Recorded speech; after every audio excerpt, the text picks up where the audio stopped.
Hello once again, it's your boy That's No Moon, and great news for Star Wars Galaxy Heroes players.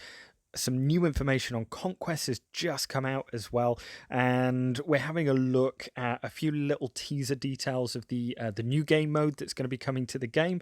Now, first and foremost, we're going to have a look at like choosing your path across the galaxy.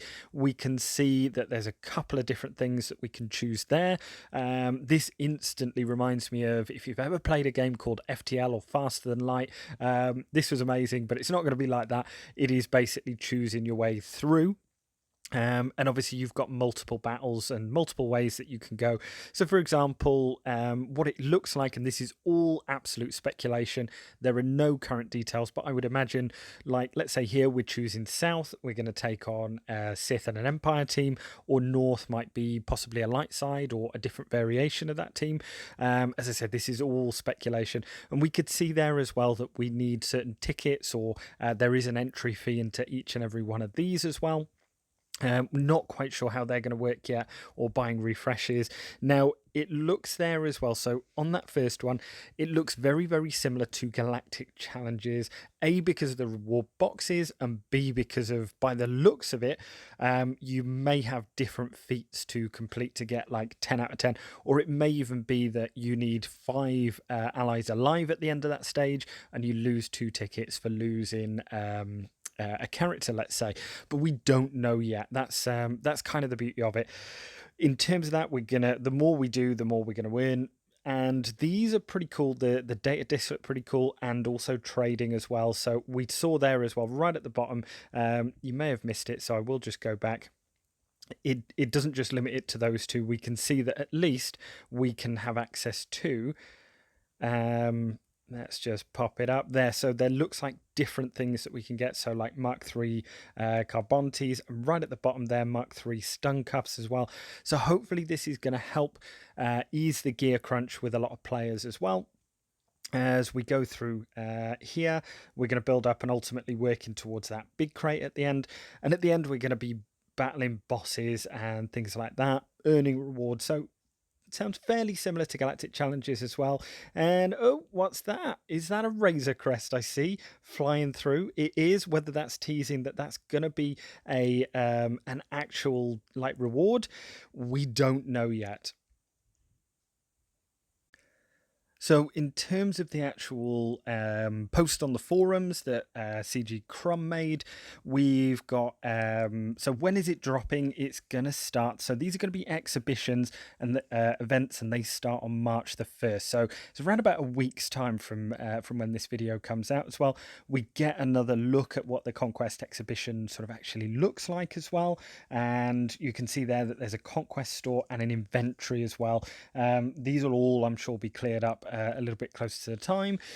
Now, for at least the first 2 events, but potentially more is needed, Conquest is a deep, intricate mode with lots of tuning knobs and levers. We've been playtesting the feature over the last few months and feel it's in a good spot. That said, similar to the way that we made adjustments to Galactic Challenges, i.e. event cadence, difficulty, rewards, feats, etc. Obviously, that may be subject to change, always subject to change. And then the first few months will likely feature the greatest volume of changes. Then we expect to taper off as the mode settles in. So what I would say with that is bear with it, because obviously we're the biggest playtesters of this, and we sort of ultimately give our feedback, and they're able to see the metrics, how many people engage with it, etc., and what they need to change to make it more accessible, possibly, whether it's too endgame, whether it's too easy, whether they need to tune it up, whatever it is. And while our tentative plan is that Conquest will be run once per month as a 2-week event with approximately 2 weeks off in between, during an exhibition period, we'll be running the initial exhibition events back to back. So in that first one, it looks like it's going to be 2 weeks and then 2 weeks in a row. And then after that, it's going to be starting on the 1st of the month, going and then a 2-week break, which I don't mind too much. I think that's a decent cadence anyway. Event length is going to be 2 weeks, currently once per month, starting on the 1st of the month. There's an energy cost per node. So as I was saying before, there is like, there looks like there's a requirement to do each and every phase.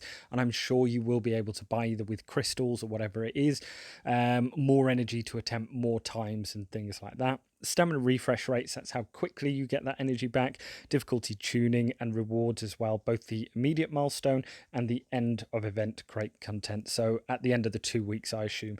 All that said, it's been built with a tremendous amount of flexibility for us to create new types of events. You can expect to see new modifiers, feats, different bosses, so that's 100%. Feats is absolutely in there in terms of adding up to your crate towards the end. Normal versus hard mode, so every player is going to be starting on normal. You might be asking, why do I have to complete normal first? I don't think this is a bad idea. I think it is good that everyone kind of gets the hang of it, gets used to the stores, get used to the refresh rates, things like that, and this first initial feedback anyway. Firstly, this is a complicated new strategy that may take some time for players to figure out how to manage their strategy and resources. At the end of the game, this game is all about managing your resources, and we don't want players committing to hard and then getting stuck right away and not being able to play for the next 2 weeks. I think that is a really good point, actually, in terms of, again, committing to something like, as I said, if you're a 1 million GP player, you want to try hard for the best rewards, and then you're basically like blocked out for the duration of it and not be able to do anything else. So Conquest does feature a scaling difficulty, so it's likely that players will peak out at different points through the course, and of course depending on what their roster is as well, and then make more progress as you continue to invest in your collection, improve your strategy. Now, to be clear, not everyone is expected to complete the entirety of the event right out of the gate. This is an event you will continue to make progress in over time. So additional characters coming in, they may be able to help us out a lot. And in terms of here, we see things like Sector 1, 2, 3, possibly different bosses.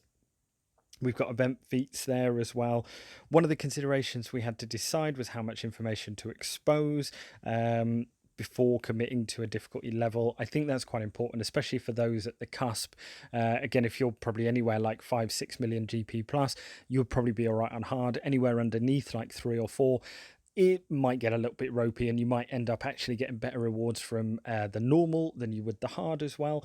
So to list a view of the boss battle squads, as well as some high-level information about your enemies that you'll face in that sector.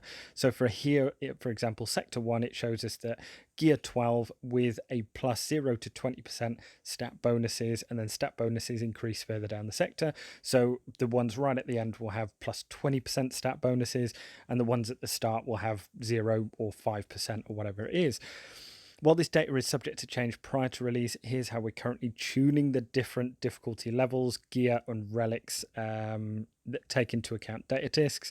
So first and foremost, we have this looks like the easy one anyway, normal. So Sector 1 is Gear 12, 2 is Gear 13, 3 is Relic 1, 2 and 3 and so forth. And hard then, so this is recommended, so it looks open to absolutely everyone. There is no GP threshold on this. It doesn't even look like you need to be level 80 or 85 or anything. It looks on the surface that you absolutely can just jump straight into it. Enemy tuning by sector, in hard is going to be Relic 4 all the way up to Relic 8.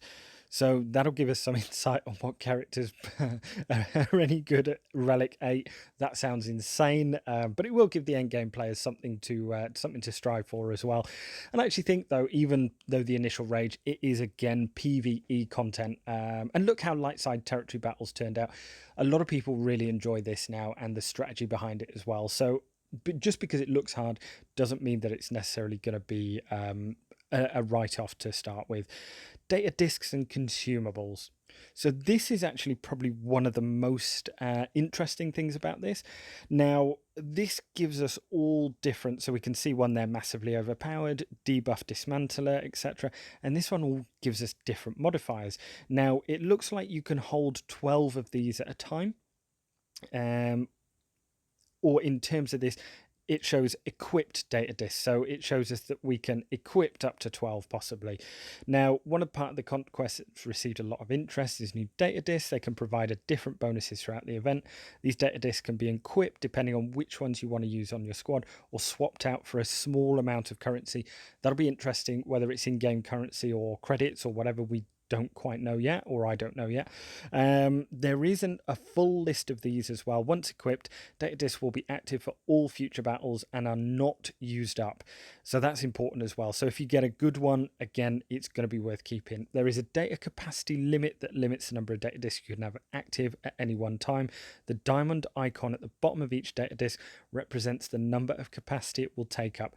Interesting. So when we have a look at that, so let's say, for example, 2, it means we can have 6 of these, or the better ones, like let's say, for example, massively overpowered, that's going to take 4. And obviously I assume that they'll be better as they go on. Now, spoiler, if you don't want to see these or what these look like, it does show you absolutely everything that is in there as well. There look some pretty cool bonuses as well in terms of these, and obviously they go all the way down the list. I'm not going to cover these, but they do look pretty interesting, and I think a lot of strategy will come into this as well. While data discs provide permanent boosts to your squad or bonuses to your squad, consumables can give you a temporary boost to help you defeat a difficult battle. Interesting. So here's where the real strategy will also come in, when to use these consumables.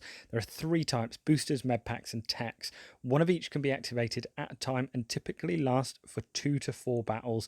They can be purchased with conquest currency or crystals from the conquest store and from the scavenger store. Interesting. Okay, so I wonder if we're converting gear into this as well from the scavenger store. Again, we don't know yet. And so there we just have a very, very quick look at the consumables, what they do as well. So that'll be interesting as well, and being able to mod our characters differently based on consumables as well to get the maximum benefit out of them. They're reset after each event, so every 2 weeks, I assume, but conquest currency will remain for you to use on the next event. Conquest currency has a cap of 3,500. That's all we have to share for today. We're excited to see players finally get their hands on Conquest Exhibition soon and start gathering your feedback. So when I have a look at this first view, it looks pretty cool. It looks a nice piece of endgame content. Hopefully it's going to be tuned for like everyone. I'm sure it will be, whether it's normal or whether it's hard as well. First initial is I'm pretty excited about this. It does look very kind of Galactic challengey, but I mean, certainly there is a good amount of strategy in that to get through. But yeah, first impressions is it looks pretty good, and I'm pretty excited for it to be coming to the holotables. Let me know your thoughts as always. I've been That Snow Moon. If you do want to talk more Star Wars Galaxy Heroes, there is a Discord link in the description down below, and make sure to hit that like and subscribe button, and I will see you all next time. Cheers, guys.